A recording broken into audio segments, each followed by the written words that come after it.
diajarkan tentang reasoning, logical fallacies dari umur SMP, sehingga dia bisa berbantah-bantah dengan anggota MPR.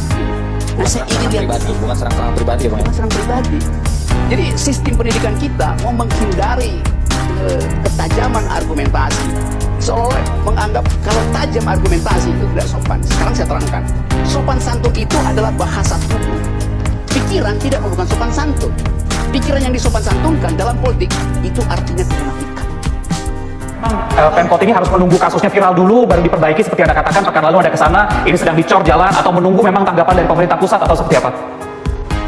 Iya, sebenarnya yang dipermasalahkan oleh keluarga Nenek Afsa ini kan bukan terkait perbaikan jalannya, Pak ya, tapi lebih kepada permintaan kepada perusahaan agar memberikan ganti kerugian terhadap kerugian yang pernah disampaikan itu. Nah, kita berbicara dari data, Pak ya. Saya memperoleh data, meskipun saya baru dilantik 3 Februari, saya memperoleh data di sini sudah ada konsep surat perjanjian di tanggal 23 bulan Februari. Namun di mediasi tersebut keluarga Nenek Afsa melakukan walkout gitu. Nah, saat itu perjanjian itu, mediasi tersebut dihadiri dari tokoh masyarakat, dari pihak pemerintahan. Nah, itulah pada akhirnya karena pihak perusahaan di draft perjanjian ini menyampaikan menolak gugatan yang disampaikan sebesar 1,3 M ini, kemudian pihak keluarga Nenek Afsa melakukan walkout. Nah, sejak itulah dimulainya perjuangan dari pihak keluarga Nenek Afsa melalui akun medsos begitu. Oke. Namun di sisi lain juga, di sini juga disampaikan bahwa perusahaan tersebut tetap bersedia bertanggung jawab sebagai bentuk tanggung jawab sosial terhadap pihak kesatu secara rasional. Jadi memang perusahaan tidak membatasi berapa kerugian yang harus diberikan, tapi yang penting itu tidak harus rasional. Baik, Pak Gempa, Begitu. apakah Pemkot juga akan mengawasi ketika tadi Anda katakan bahwa memang perusahaan akan berkomitmen melakukan perbaikan tanpa menyebutkan angkanya tadi Anda katakan, apakah Pemkot juga akan mengawasi sampai ini selesai? Iya jelas Pak, justru kita menawarkan konsep mediasi ini nanti akan kita lakukan secara live Pak. Jadi masyarakat bisa tahu bagaimana sih sebenarnya kendala yang terjadi itu seperti apa begitu. Karena memang dalam beberapa mediasi, informasi yang kita peroleh, setiap mediasi ini pihak keluarga Nenek Afsa itu menolak ketua RT untuk dihadirkan. Sementara ketua RT ini kan merupakan personifikasi dari warga. Nah ini yang kita herankan begitu. Makanya kita janjikan bahwa kalau Nenek Afsa mau bermediasi lagi, kita akan lakukan secara live. Jadi nanti pihak-pihak di luar Jambi itu bisa melihat bagaimana sih yang diinginkan begitu. Apa sih yang diinginkan oleh Nenek Afsa dan berapa kemampuan perusahaan yang menurut perusahaan itu rasional begitu Pak. Baik, Pak. Tidak ada sama sekali, ini murni dari hati kita sendiri karena dia rasa kecewa dengan pemerintahan Pemkot Jambi. Dan juga Pak, mohon diluruskan dari pernyataan-pernyataan dari Pak Gempa itu semuanya sangat, saya mendengarnya pun juga kecewa, tidak sesuai fakta, masih juga harus menyudutkan pihak Nenek Afsa. Dan di sini apakah Sarifah diperbolehkan untuk menjelaskan? Iya, silakan.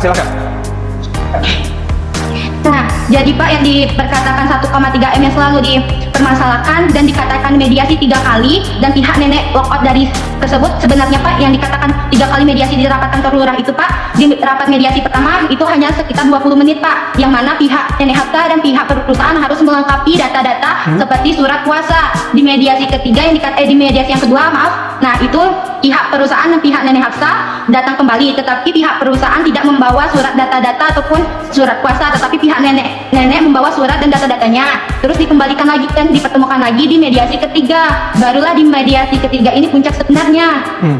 Di mediasi ketiga bukan pihak Nenek Afsa yang harus masyarakat luas juga ketahui Pak, tetapi pihak Nenek Afsa, kakak kandung saya, diusir oleh Kabak Hukum dan juga pemerintah yang ada di rapat tersebut Pak, dengan pengacara perusahaan Pak, yang dikatakan kata Kabak Hukumnya, kamu keluar aja, kamu di situ cuma jadi provokator saja, sedangkan kakak saya di situ kan dari pihak Nenek Afsa untuk menyelesaikannya Pak. Nah ini harus yang perlu diluruskan juga ke masyarakat.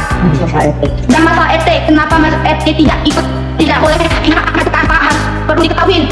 RT juga bekerja sama dengan perusahaan. Kenapa bekerja sama? Saya melihat sendiri Pak RT membawa mobil kontainer lewat di depan rumah nenek saya. Oke, baik. Tadi sesuai dengan ya, silakan Syarifah. Dan juga Pak, kok selamatnya Pak hanya berjanji Pak, dan juga katanya kan Kabak Hukum Pak Gempa ini datang ke rumah nenek 1 minggu kemarin kan yang lalu, itu ya yang sebenarnya datang ke rumah nenek itu pada tanggal 4 Mei 2023 datang dari pemerintahan kota sama dengan pemberian dinas sosial untuk menanyakan permasalahan, sudah dikasih tahu dan juga Pak dari udah dijelaskan bagaimana dengan pihak pemerintah dan pihak camatnya juga berjanji akan mentemukan. Nah, tapi tidak ada sampai sekarang. Pak Gempa tidak ada di situ, Pak. Di situ cuma ada dari pihak Kementerian Dinas Sosial dan juga Pak Camat, Pak RT ada di situ, Pak. Oke, baik. Berani, Syarifah siswi SMP Jambi yang viral, minta ini ke Jokowi hingga singgung jalanan rusak di Lampung. Nama Syarifah Fadiah Alkaf terus berseliweran menghiasi berbagai sosmed beberapa waktu belakangan ini.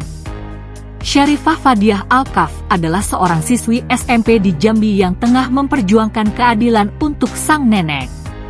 Dalam upayanya mencari keadilan untuk sang nenek yang bernama Hafsah, Syarifah Fadiah Alkaf membuat sebuah video di akun TikToknya yang bernama Fadiah Alkaf. Namun siapa sangka, videonya di media sosial tersebut justru membuat dirinya dilaporkan oleh Pemkot Jambi. Namun nasib baik masih berpihak, lantaran Pemkot Jambi akhirnya mencabut laporan atas Syarifah Fadiah Alkaf terkait kritik yang ia sampaikan melalui sosial media. Meski begitu, Syarifah Fadiah Alkaf masih tidak menyerah untuk mencari keadilan bagi nenek Hafsah terkait rumah dan sumurnya yang rusak akibat perusahaan Cina. Terbaru, Syarifah Fadiah Alkaf kembali membuat video yang ia tunjukkan kepada Presiden Jokowi. Bahkan Syarifah Fadiah Alkaf juga mengungkit soal tanggapan Jokowi atas kritik yang disampaikan pemuda asal Lampung bernama Bima Yudo Saputro. Kepada Yang Mulia Bapak Presiden Republik Indonesia Joko Widodo, saya Fadiah Alkaf cicit dari nenek Hafsah seorang pejuang kemerdekaan Republik Indonesia, ucap Syarifah. Demi keadilan meminta kepada Bapak, kalau Bapak bisa memperbaiki jalan yang ada di Lampung karena viral, tolong Pak tegakkan keadilan yang selama puluhan tahun ini nenek kami cari, tetapi ternyata keadilan yang sudah hilang dari negeri Ibu Pertiwi ini, tambah Syarifah. Tak hanya itu, Syarifah kembali menyebut nama pejabat tinggi di Jambi yang dianggapnya tak bisa menyelesaikan persoalan rumah sang nenek yang dirusak hampir 10 tahun oleh perusahaan Cina. Nenek kami Hafsah di Jambi, beliau adalah seorang pejuang kemerdekaan Republik Indonesia. Rumah dan sumurnya dirusak oleh perusahaan Cina yang tidak bertanggung jawab terus-menerus hampir menjalani 10 tahun, kata Syarifah Fadiah Alkaf. Bahkan, seorang gubernur Jambi kepala pemerintah daerah tertinggi yang pernah datang ke rumah nenek kami Hafsah pada tanggal 9 September 2022, tidak mempunyai kemampuan untuk mengatasinya, tutur Syarifah.